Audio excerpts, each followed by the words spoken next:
শরীফগঞ্জের সাথে কানেক্টিভিটি দিয়ে একটা ব্রিজ দিয়ে আমরা, কারণ শরীফগঞ্জের পিছনেই পড়ছে হাকালুকি আওয়ার, এর সাথে আমি আওয়ারের সাথে যদি আমরা কানেক্টেড করতে পারি তাইলে কিন্তু টাঙ্গুয়ার হাওরে না গিয়ে মানুষ কিন্তু আমাদের এই হাকালুকি আওয়ার দেখতে যাবে। হাওর দেখতে পর্যটনের ব্যাপারে যেটা বলছেন আপনি, এটা সত্যি। এই জিনিসটা আমি নিজের থেকেই বলেছি কিছুদিন আগে, যখন আমি শরীফগঞ্জে গিয়েছিলাম, আপনার বালেশ্বরে গিয়েছিলাম। কারণ আমরা সবাই যাই টাঙ্গুয়ার হাওরে গিয়ে আমাদের বিদেশ থেকে যারা আছে, আমাদের উপবাসীরা ভাই বোনেরা যারা আছে, তারাও তো একটু রিক্রিয়েশনের জন্য বা এন্টারটেনমেন্টের জন্য তারা বাইরে যায়, টাঙ্গুয়ার হাওরে যায়।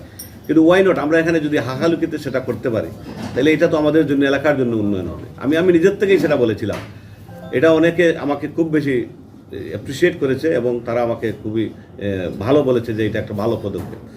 আমার পরিকল্পনা হলো যে এখানে আমরা যদি শরীফগঞ্জের সাথে কানেক্টিভিটি দিয়ে একটা ব্রিজ দিয়ে আমরা, কারণ শরীফগঞ্জের পিছনেই পড়ছে হাকালুকি আওয়ার, এর সাথে আমি আওয়ারের সাথে যদি আমরা কানেক্টেড করতে পারি তাইলে কিন্তু টাঙ্গুয়ার হাওরে না গিয়ে মানুষ কিন্তু আমাদের এই হাকালুকি আওয়ার দেখতে যাবে।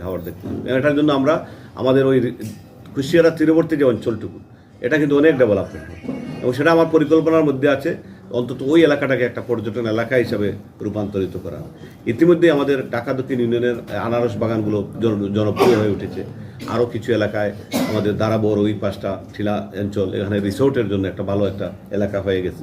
আমি মনে করি আমাদের এই সম্ভাবনাটাকে কাজে লাগিয়ে আগামী দিনে আমাদের এই এলাকার এই গোলাপগঞ্জ এবং বিয়ানীবাজারের অনেক উন্নয়ন করা যাবে যদি পরিকল্পনা মতো কাজ করা যায়। এবং আমি ইনশাল্লাহ আপনাদের সহযোগিতা নিয়ে আমি যদি নির্বাচিত হই, ইনশাল্লাহ আমি সেগুলা করব।